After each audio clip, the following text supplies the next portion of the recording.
Bueno, buenos días. Buenos días. Buenos días. Bueno, estamos listos para empezar nuestra cuarto tema de Efesios. Y vamos a estar viendo Efesios del capítulo 1, del versículo 15 al versículo 23. Prácticamente terminamos con el primer capítulo. Ajá. Y lo que vamos a estar viendo en esta porción de las Escrituras, vamos a ver cómo oró Pablo por los Efesios. ¿Cómo ora Pablo por los Efesios? ¿Cuál fue la forma en que se acercó a Dios? Y ¿cuáles fueron sus peticiones? Muy en especial, ¿cuáles fueron sus peticiones? ¿Por qué oraba Pablo por los Efesios, ¿no? ¿Cuál era el deseo de Pablo de ponerlo en oración? Pues dice que él se acordaba en sus oraciones por los Efesios. Entonces, acompáñenme conmigo a Efesios capítulo 1, versículo 15. Vamos a leer hasta terminar el capítulo, versículo 23. Y dice, versículo 15, por esta causa también yo, habiendo oído de vuestra fe en el Señor Jesús y de vuestro amor para con todos los santos, no ceso de dar gracias por vosotros, haciendo memoria de vosotros en mis oraciones, para que el Dios de nuestro Señor Jesucristo, el Padre de gloria, os dé espíritu de sabiduría y de revelación en el conocimiento de Él, alumbrando los ojos de vuestro entendimiento, para que sepáis cuál es la esperanza a que Él os ha llamado, y cuáles las riquezas de la gloria de su herencia en los santos, y cuál la supereminente grandeza de su poder para con nosotros los que creemos, según la operación del poder de su fuerza, la cual operó en Cristo, resucitándole de los muertos y sentándole a su diestra en los lugares celestiales, sobre todo principado y autoridad y poder y señorío, y sobre todo nombre que se nombra no solo en este siglo, sino también en el venidero. Y sometió todas las cosas bajo sus pies, y le dio por cabeza sobre todas las cosas a la iglesia, la cual es su cuerpo, la plenitud de aquel que todo lo llena en todo. Padre, esta mañana te damos gracias. Gracias, Padre, porque nos permites estar aquí, Señor. Y que a través de este tema, Señor, podamos aprender, Señor, cómo es que tenía el corazón Pablo para acercarse a ti y poder interceder, Señor, en este caso por el pueblo de los Efesios, Señor. Que nosotros, Señor, podamos aprender, Señor, de cómo Pablo, Señor, tenía esa carga, ese corazón, Padre, para estar orando por estos hermanos, Señor. Y que esta mañana tú nos des luz, danos iluminación, Padre. Como decía hace rato Héctor, Señor, que toda esta enseñanza, Señor, no quede como un aprendizaje, Señor, sino que sea una enseñanza, Padre, que lo pongamos en la práctica, Señor. Y que cada vez que estamos aquí, Señor, nos siga transformando, nos siga cambiando, Señor, para ser mejores, Padre. Señor, que tú seas honrado, que tú seas exaltado en toda esta enseñanza, Señor. Mi deseo, Señor, es que tú seas glorificado, Señor, a través de tu palabra. Te damos gracias en el nombre de Jesús. Amén. Entonces, el contexto de su oración, ya lo hablamos, él está hablando de todas las bendiciones que se habían recibido por estar unidos a Cristo, ¿verdad? Todas esas bendiciones que hemos visto una por una, que fuimos escogidos antes de la fundación del mundo, que nos predestinó para ser adoptados sus hijos, fuimos redimidos por su sangre. Todos estos puntos los hemos visto, cada uno de ellos.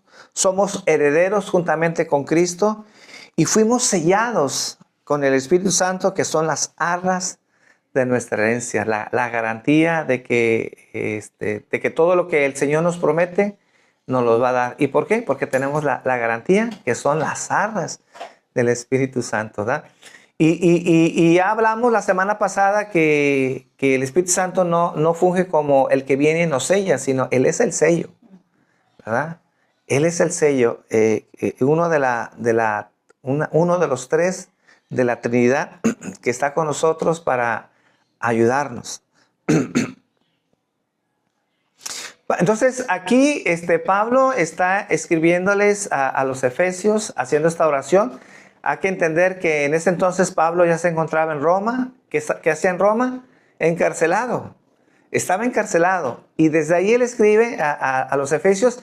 Y hasta allá en Roma les llega todos los reportes de lo que estaba sucediendo en la iglesia de los efesios. ¿Y qué estaba sucediendo? Bueno, que estos hermanos iban muy bien. Era una iglesia que estaba creciendo, que estaba cerca del Señor y que tenían entendimiento de las cosas básicas, de las doctrinas básicas. Entonces, él no solamente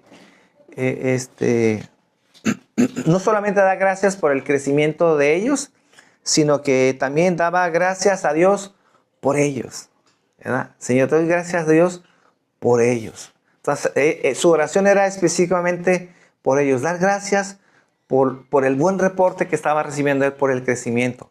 Bueno, ¿y qué aprendemos con esto? Que tenemos que ser personas que también debemos de ver las cosas buenas que hay en la gente. Son muy fácil nosotros en ser hipercríticos, ¿verdad? Son muy buenos para detectar las cosas malas. No necesitamos clases o escuela para detectar las cosas malas. Pero lo que sí necesitamos es una exhortación a que cuando veamos cosas buenas en la gente, bueno, pues lo podamos transmitir, ¿verdad? Y yo sé que a veces en la gente no todo es bueno, ¿verdad? Y no hablo de ser lisonjeros, no, hablo de que enfrentemos la realidad. Y cuando veamos los errores en los hermanos, pues lo enfrentemos. Pero también, cuando veamos cosas buenas, pues lo podamos hablar, ¿verdad? Tener una plática que pueda edificar a los hermanos. Entonces Pablo estaba alentando a sus hermanos por sus esfuerzos y por sus logros en el Señor. Entonces no hay que olvidarnos de tener siempre palabras de ánimo, conversaciones que puedan edificar a los demás.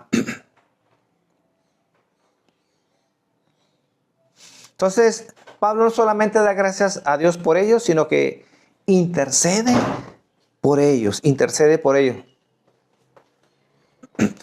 Entonces, el versículo 17, vean cómo Pablo se dirige a Dios en oración. Leyendo desde el versículo 16, dice, no ceso de dar gracias por vosotros, haciendo memoria de vosotros en mis oraciones. Lo tenía en sus oraciones, Pablo orando por los efesios. Dice, para que el Dios de nuestro Señor Jesucristo, el Padre de gloria, os dé espíritu de sabiduría y de revelación en el conocimiento de Él. El meollo de la oración, de todo lo que vamos a estar leyendo, Él pide que ellos tengan sabiduría y revelación en el conocimiento de Dios. Esa es la parte central de su oración. Él oraba para que ellos tuvieran esa sabiduría y esa revelación en el conocimiento de Él. Esa era la carga de Pablo. Y más adelante vamos a ver qué es lo que incluía, por qué él quería que tuvieran esa revelación y ese conocimiento. Pero por lo pronto vemos cómo Pablo se acerca a Dios con toda confianza. Dice, pero no ceso de dar gracias por vosotros, haciendo memoria de vosotros en mis oraciones, para que el Dios de nuestro Señor Jesucristo, dice, el Padre de gloria. Pablo se acerca a Dios, dice, con confianza, pero sin olvidar al mismo tiempo la majestad de quién es Él. O sea, no hay que olvidar el balance de que se nos ha enseñado a tener confianza, a acercarnos al trono de gracia con toda confianza, pero nunca olvidarnos ante quién estamos.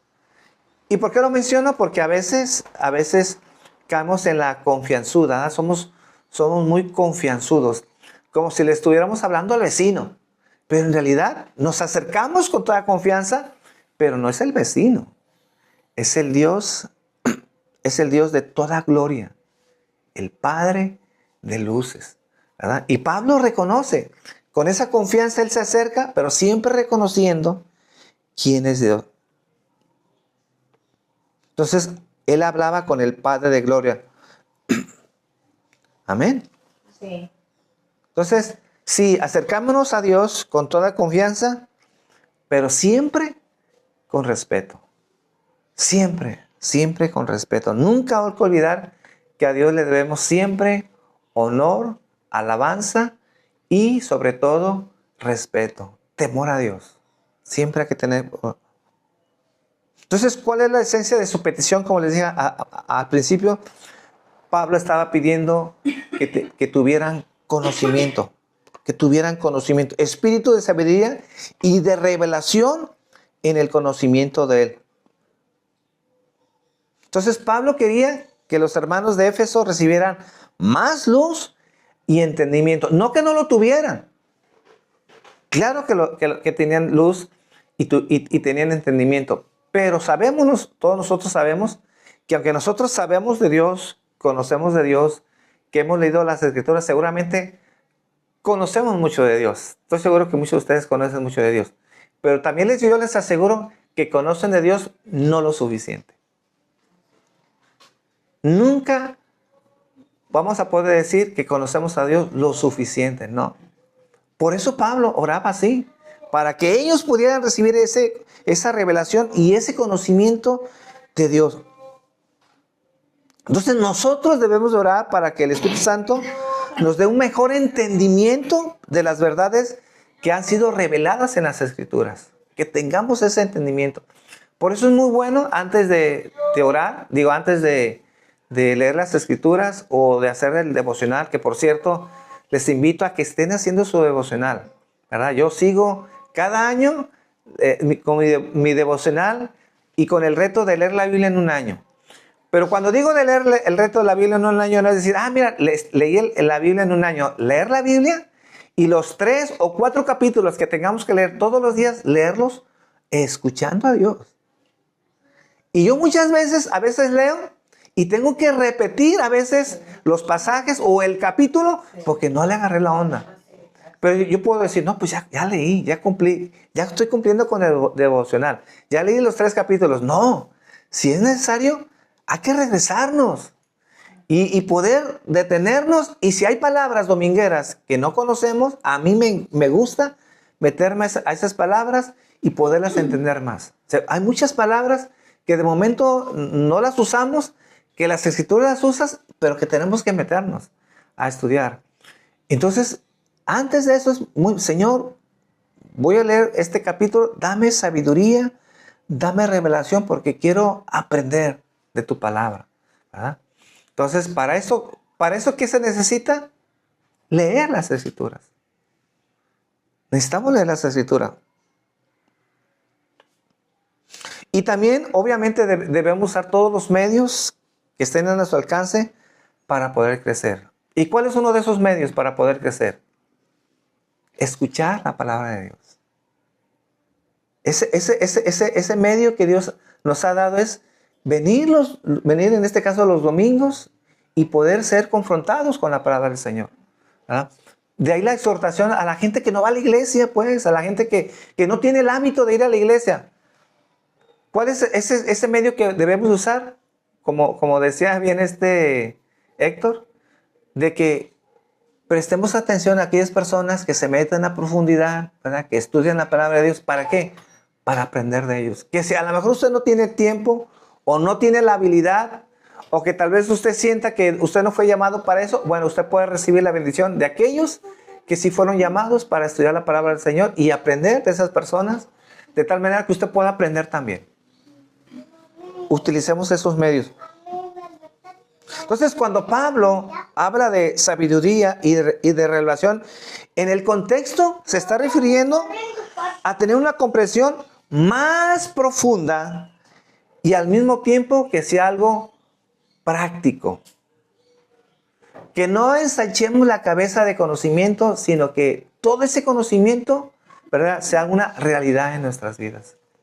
Yo lo he dicho muchas veces, uno de los retos más grandes que tenemos, aquellos que nos gusta estudiar la Biblia, es que lo que sabemos sea lo que practiquemos. Pero en la vida real lo que sabemos no es siempre lo que practicamos, ¿verdad? Tenemos mucho conocimiento, tenemos mucha doctrina, pero que ese rango entre lo que conocemos y en lo que practicamos debe de reducirse lo más que se pueda. ¿Para qué? Para que en realidad todo ese conocimiento valga la pena. Si no, de lo contrario, solamente estamos engrandeciendo el cerebro, pero no el corazón. Y se trata que toda la información que nos llega a la cabeza baje al corazón para que se haga una realidad en nuestras vidas.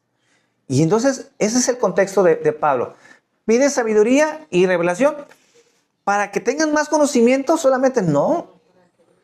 Para que ese conocimiento transforme la vida de los efesios. Para que cada vez que nosotros venimos los domingos, ese sea un conocimiento que transforme nuestras vidas. Entonces, no solamente es de llenarnos de más información, sino que podamos aplicar esa información bíblica en el desempeño de nuestra vida diaria, en cómo usamos nuestro tiempo, cómo usamos nuestro dinero, en qué lo gastamos.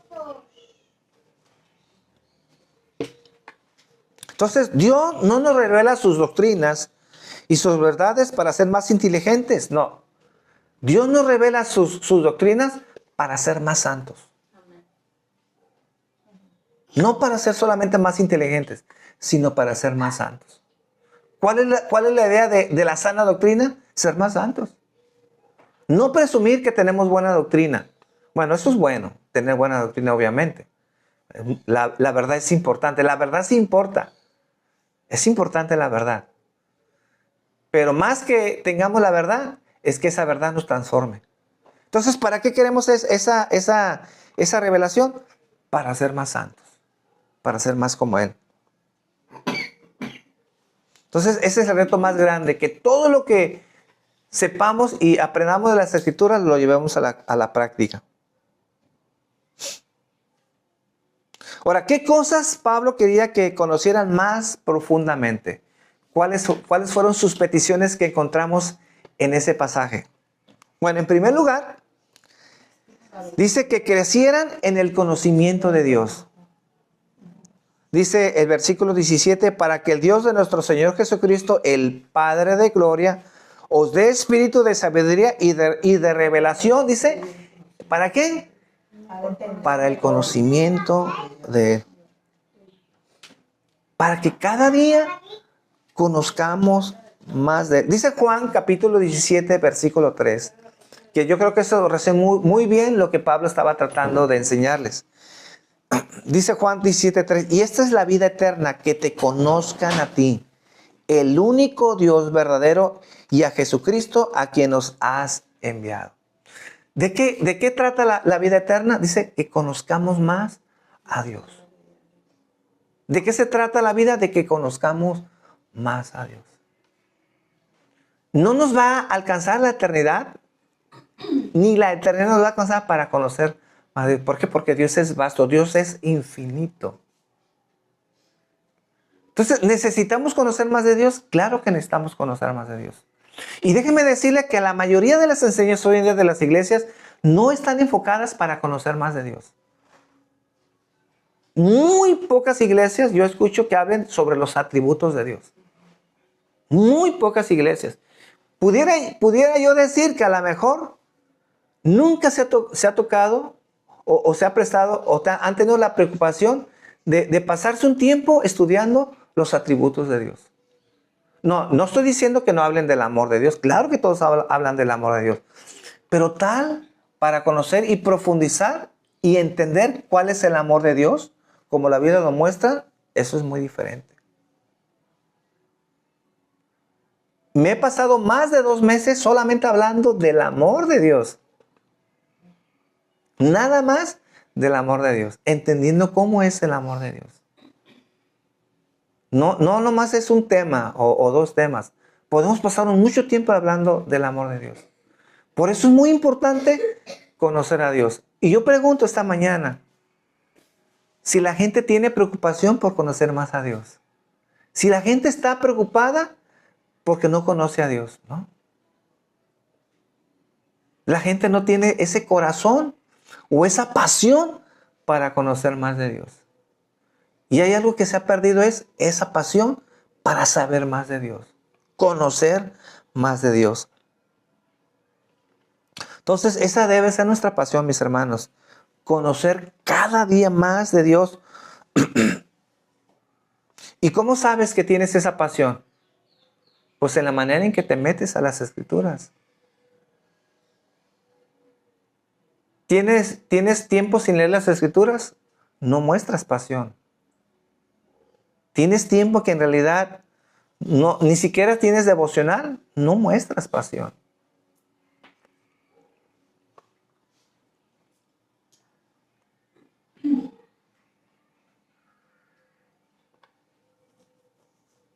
Entonces, de manera muy particular, hay tres cosas que Pablo decía que conozcan. En primer lugar, la esperanza a la que ellos habían sido llamados. Efesios 1:18.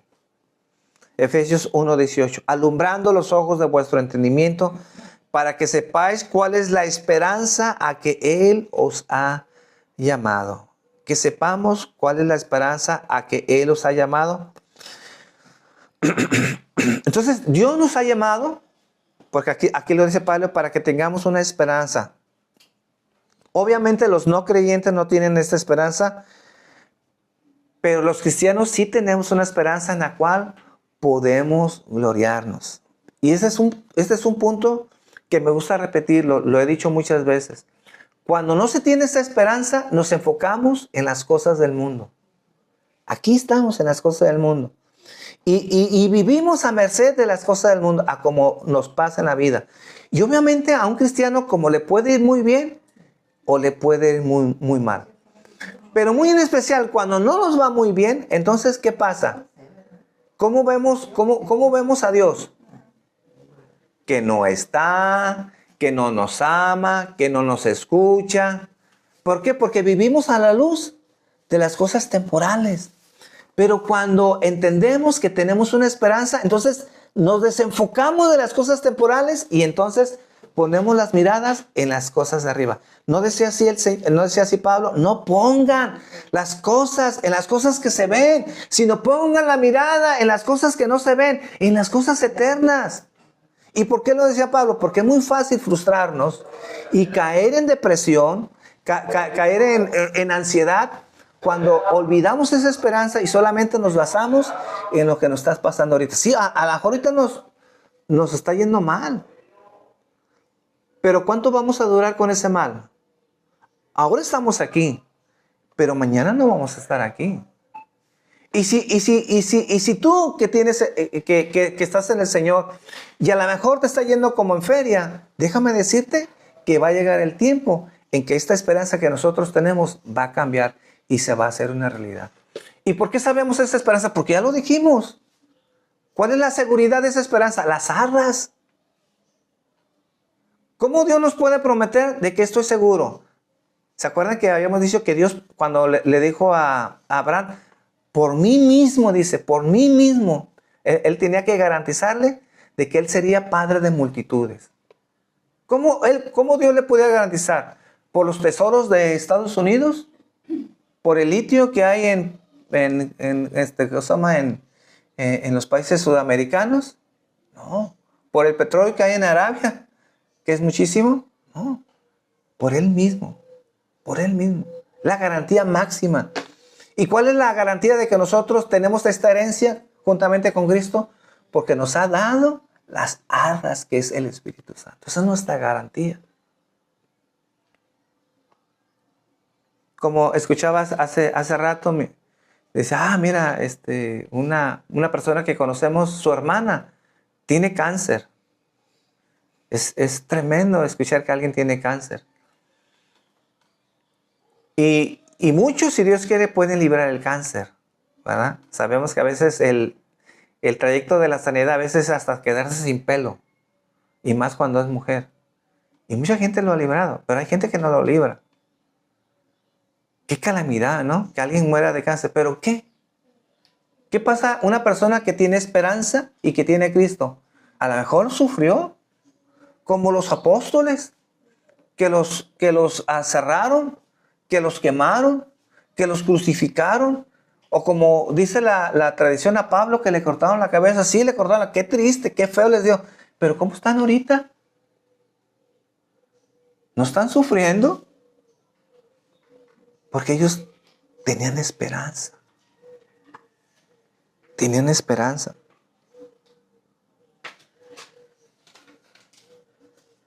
Entonces, nuestro presente puede ser que no sea glorioso, obviamente. Pero el futuro es ciertísimamente seguro que será glorioso. Será glorioso. Acuérdense del domingo pasado, no sé si fue el domingo pasado que hablábamos del mendigo. Mendigando la comida. Sí, no le fue bien. Pero ¿qué pasó después? El rico que vivía haciendo fiestas, él tuvo su recompensa en ese momento. Y se acabó. Cuando se acabe la vida, se acabó su recompensa. Pero ¿qué pasó con ese mendigo? Que deseaba probar la comida de esas fiestas que hacía ese rico.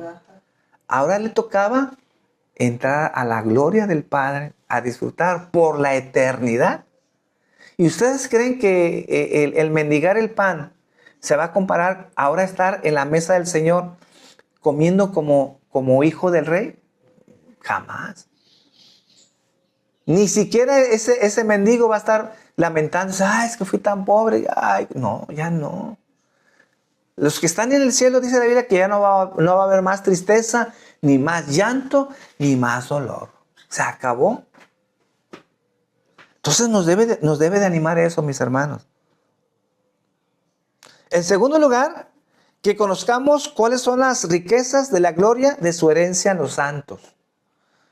Dice versículo 18, alumbrando los ojos de vuestro entendimiento para que sepáis cuál es la esperanza a que Él os ha llamado y cuáles las riquezas de la gloria de su herencia en los santos. Si leemos bien, no está diciendo, es que los hermanos de Éfeso no sabían que tenían riquezas, que ellos estaban heredando riquezas. No, sí sabían.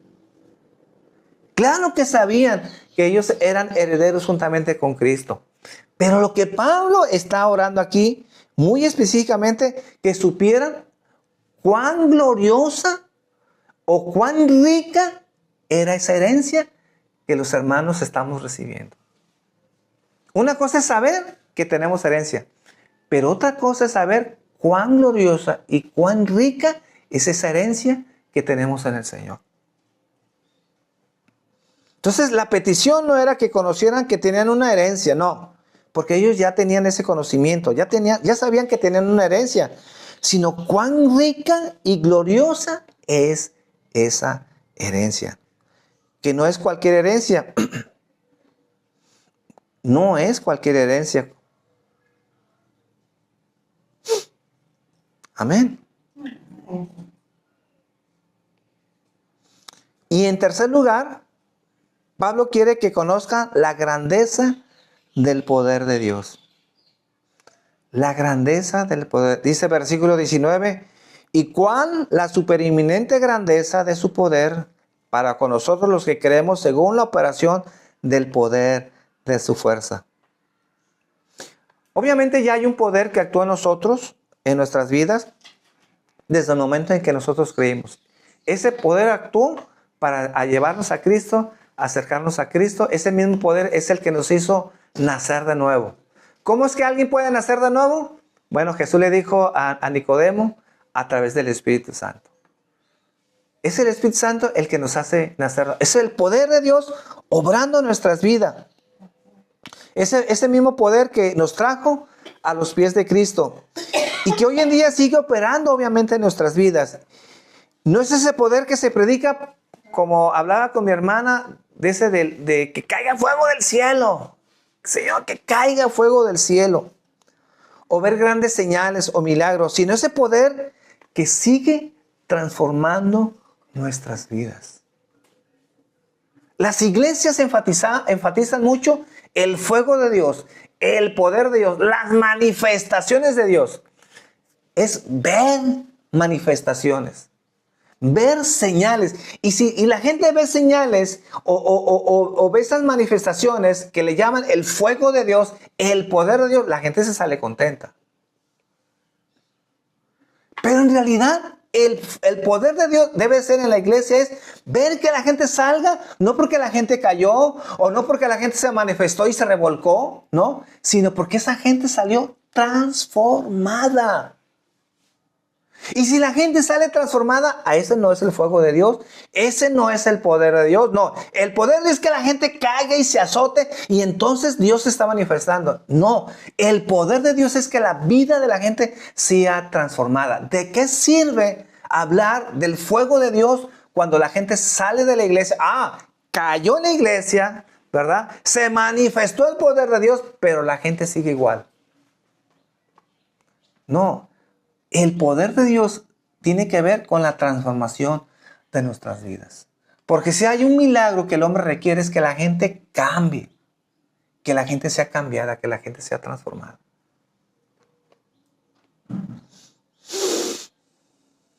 Por eso digo esta mañana que si ese poder actúa en nuestras vidas, no hay razón para vivir vidas mediocres. No hay razón para vivir vidas mediocres. Ahora, ¿de qué poder está hablando Pablo? ¿De qué poder está hablando? Dice Efesios 1:20. Dice, ese poder la cual operó en Cristo, resucitando de los muertos y sentándole a su diestra en los lugares celestiales. ¿Y cuál la suprimir? Perdón. ¿No? Sigue esto, y sobre todo principado y autoridad y poder. Sí, yo me equivoqué. ¿Lo quieres leer, Rosy, por favor? Sí, 20, 21. Sí, yo me equivoqué. La cual operó en Cristo, Puse 19. resucitándole de los muertos Sí. y sentándole a su diestra en los lugares celestiales. Sobre todo principado y autoridad y poder y señorío y sobre todo nombre que se nombra, no solo en este siglo, sino también en el venidero. Así es. Fíjense, a mí me causa mucha curiosidad que cuando habla del poder de Dios no está hablando de ese poder de cuando hizo su creación. ¿Ah? Porque una manera de poder ver cuál es el poder, bueno, mira, es cómo es que Dios hizo las galaxias, ¿no? Hizo el universo. O cómo el mar, ¿verdad? Se dividió en dos y pudo pasar el pueblo de Israel. Ese es el poder de Dios. Pero cuando habla del poder, está hablando de ese mismo poder que resucitó a Cristo de los muertos. O sea, pudiendo poner ejemplos espectaculares, porque le gusta a la gente lo espectacular, ¿no? O a las iglesias lo espectacular, como dije hace rato, no, ese poder que resucitó a Jesucristo de los muertos, ese mismo poder que nos va a resucitar a nosotros. Porque al final de cuentas, ¿de qué sirven las galaxias? ¿O de qué sirven las constelaciones si no hay una resurrección en nuestras vidas? No, ese poder que levantó a Cristo de los muertos es ese mismo poder que está actuando en nuestras vidas. ¿De qué poder está hablando entonces Pablo? De ese poder que actuó en la vida de Cristo. Es el mismo. No hay diferencia. Es el mismo.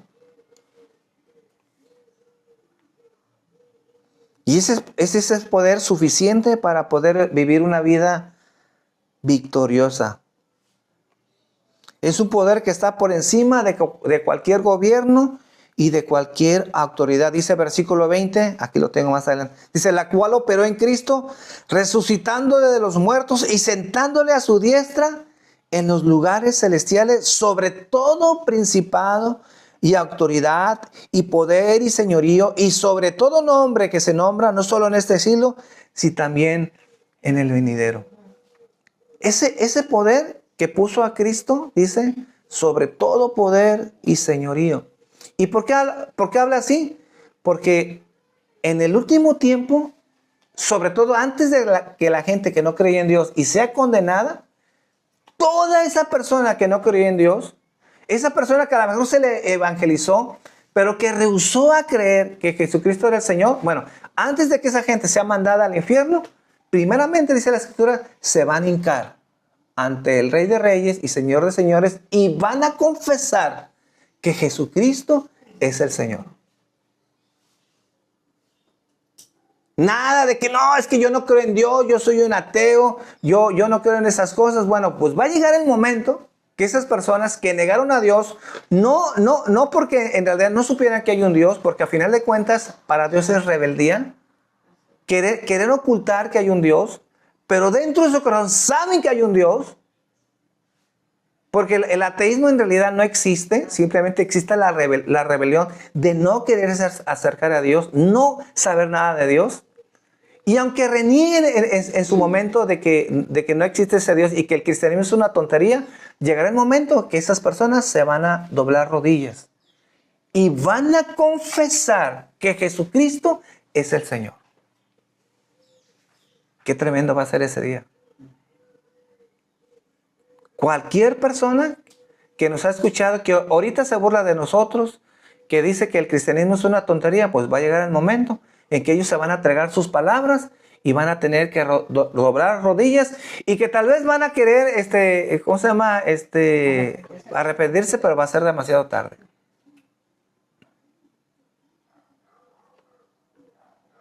Eso va a suceder.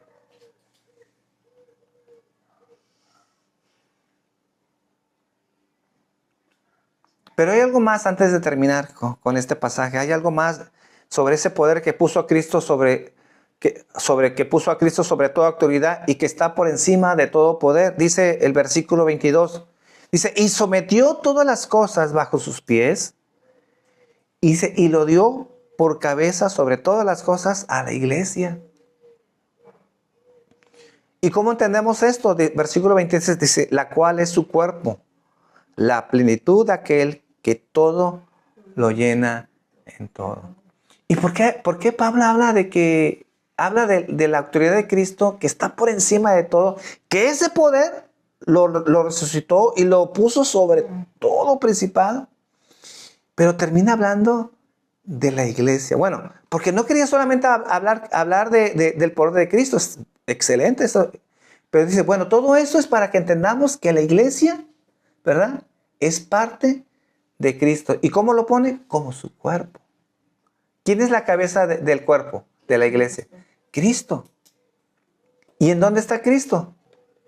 Sobre todo, principado y autoridad y señorío. Y ahí va a estar la iglesia, juntamente con Cristo, ¿verdad? Obviamente, esa autoridad por Cristo, ¿verdad? No es que nosotros tengamos esa autoridad intrínsecamente, ¿verdad? Pero ahí nos está poniendo el Señor. Sobre todas las cosas. Dice, la plenitud de aquel que todo lo llena en todo.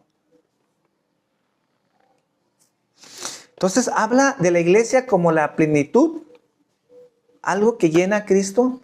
Decía un pastor, no se entiende esto, cómo es que la iglesia puede llenar la plenitud de Cristo, porque después dice, aquel que todo lo llena en todo. O sea, la iglesia es la plenitud de Cristo, pero Cristo es aquel que todo lo llena en todo. ¿Cómo está eso? No lo sé. Pero la iglesia es algo que tiene muy cerca en el corazón de Dios. Tan cerca del corazón de Dios que somos parte de él, que somos su cuerpo. Que no somos solamente cualquier persona, una iglesia, sino somos parte de él, ¿verdad? Y que gobernaremos con él. Y que estamos por encima de todo principado y autoridad y señor. Y aunque en los hechos todavía no se note, llegará el momento que así será. Entonces Cristo tiene todo el dominio y el señorío, pero su principal preocupación obviamente es su iglesia. Entonces la idea es que Cristo está por encima de toda autoridad y la iglesia es su cuerpo que reinará juntamente con Cristo. Algún día las cosas van a cambiar, serán diferentes. Ahorita, ¿quién gobierna? Bueno, pues los poderosos. ¿Quién tiene el poder ahorita? El que tiene la razón, el que tiene educación, el que tiene las armas, ¿verdad? Con todo lo que escuchamos, ¿quién es el que domina? Tienen las bombas nucleares. Miren, a lo mejor no está bien que yo diga esto, ¿verdad? Pero es una opinión muy personal. ¿Por qué Estados Unidos es tan poderoso? ¿Por qué es tan poderoso? Yo quisiera decir, porque se ha esforzado, gente trabajadora, gente inteligente, que se ha esmerado, ¿Y saben por qué es rico? Porque ha saqueado a naciones. Así es. Yo no sé si estoy bien, yo no sé si la gente comparta eso conmigo, pero es una opinión muy personal. ¿Por qué es tan poderoso Estados Unidos? ¿Por qué está tan interesado en Venezuela? Por corruptos.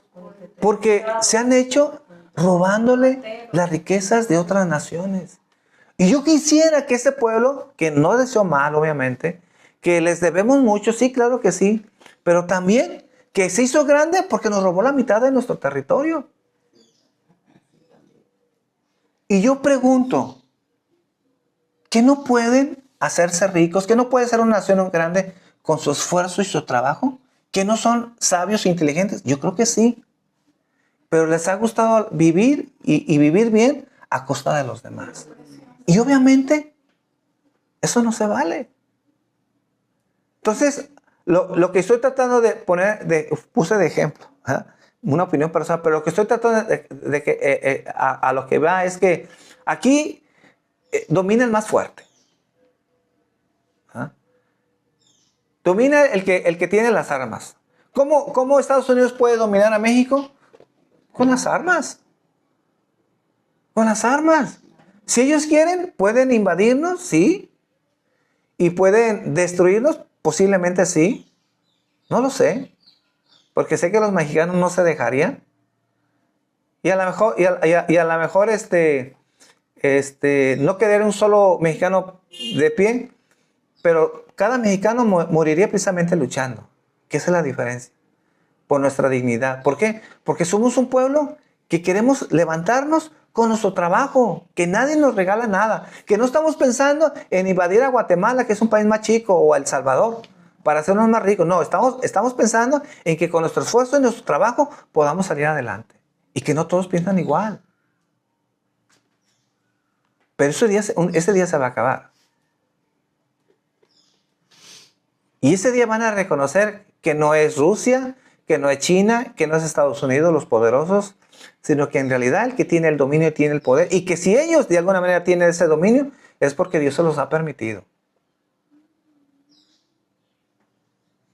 Y a mí me da mucha tristeza que Estados Unidos esté así como esté, cuando se levantó con una nación netamente de gente que creía en Dios. Hasta su billete, ¿verdad? Tiene un billete que Dios, ¿cómo dice el billete? Dios bendiga América, ¿verdad? Tienen a Dios. Ellos cuando toman un cargo, ellos juran, ¿verdad? A través de la Biblia. ¿En dónde quedó eso? Sí, fue un pueblo que empezó a progresar, que fue a crecer porque creían en Dios, pero hoy en día están muy lejos de Dios. Tristemente es un pueblo que está muy lejos de Dios. Yo hasta ahorita no puedo entender cómo se tiene un presidente así. Más bien dice, God we trust. En Dios confiamos. En Dios confiamos, ¿verdad? Pero ellas no confían en Dios. Ellos han dejado a Dios. ¿Y qué pasa cuando una nación deja a Dios? Viene el declive, ¿verdad? Señor, esta mañana queremos darte gracias, Señor. Queremos darte gracias. Queremos honrarte, queremos exaltarte, queremos glorificarte. Señor, en verdad, Señor, hay tantas cosas que podemos aprender a través de tu palabra. Y vemos cómo tenía el corazón Pablo, Señor, cómo tenía esa carga, esa preocupación de levantar sus oraciones, Padre, para que la iglesia, Señor, pudiera conocer las riquezas que tenemos en ti, Señor. Esas riquezas, Señor, que nos transforman, que nos cambien, Señor. Que nos habla de esa esperanza, Señor, que a veces se nos olvida, Señor. Que renegamos, Padre, y que nos sentimos miserables porque olvidamos esas promesas, Señor. Y que a veces las tenemos en poco, Señor, porque queremos la bendición ahorita, Señor. Queremos lo que la gente tiene, queremos lo que el vecino tiene, Señor. A veces caemos hasta en la envidia, Señor. Porque a veces a la gente que no te busca le va mejor que a uno, Señor. La gente, Señor, que no tiene temor tuyo, Señor, tiene mejor progreso, Señor. Tiene mejor economía que nosotros, Padre. Y a veces eso nos sacude, Señor. Y quisiéramos ser como ellos, Padre. Pero que en verdad nos olvidamos, Señor, que tenemos lo que ellos no tienen, Señor. Que de momento, Señor, nos dejamos guiar por las apariencias. Y es engañoso la vida, Señor, porque a veces nos engaña a unos cristianos que tenemos esta esperanza, Señor. Y nos dejamos embabucar, Señor, por lo que la gente tiene, por lo que el mundo tiene, Señor. Cuando en realidad el mundo no tiene nada, Señor. Y un cristiano, Señor, por más que padezca, Señor, por más que le vaya mal en la vida, Señor, tiene todo, Señor. tiene todas las de ganar, Señor. Y ese debe ser nuestro ánimo, nuestra lucha, Señor. Por el cual, Señor, nos debemos de mantener en pie, Señor. Y que nuestra fe no debe de doblegarse, Señor. Porque tenemos una promesa segura, Señor. Pablo oraba no por esas promesas y por esas bendiciones, sino que conociéramos qué grandes son esas bendiciones, Padre. Y yo oro esta mañana, Señor, para que no solamente tengamos en cuenta, Señor, que tenemos herencia contigo, Señor, sino valorar lo que tenemos, Señor. Cuán gloriosa y rica son esa herencia que tenemos en ti, Señor. Que no se nos olvide, Señor. Que no se nos olvide, Señor. Por eso, Padre, esta mañana te pido por aquellos que están luchando en su vida, Señor. Momentos difíciles. Me acuerdo de esta mujer que tiene cáncer, Señor. Que ella pueda conocer esa esperanza, Señor, en ti, Señor. Esa esperanza, Señor, que el mundo no tiene. Esa esperanza, Señor, en donde el mundo solamente lucha por la esperanza temporal, Señor. Por la esperanza terrenal, por esa esperanza que es efímera, Señor. Pero no conocen esa esperanza eterna, Señor. Y te pido que nos ayudes, Señor, a poder compartir esa esperanza a los perdidos, a aquellos que no tienen nada en realidad, Señor. Que aunque en apariencia, Señor, tienen riquezas, en realidad no tienen nada, Señor. Ayúdanos en esta mañana, Señor. Y que tu nombre sea exaltado, sea glorificado, Señor. Pido, Señor, por mis hermanos que regresemos a nuestras casas, recordando, Señor, todo lo que hemos aprendido para que lo pongamos en práctica, Señor. Que podamos regresar con una sonrisa, Señor, porque tenemos por qué sonreír, Señor. Sí, claro que sí. Tenemos motivos, Señor, para salir contentos, Señor. Aunque no ignoramos a veces la realidad de nuestras vidas, pero podemos sonreír, Señor. Porque viene lo mejor, Padre. Porque viene lo mejor. Y eso nunca se nos debe de olvidar. Que así sea, Padre. Te lo pido en el nombre de Jesús. Amén, Señor.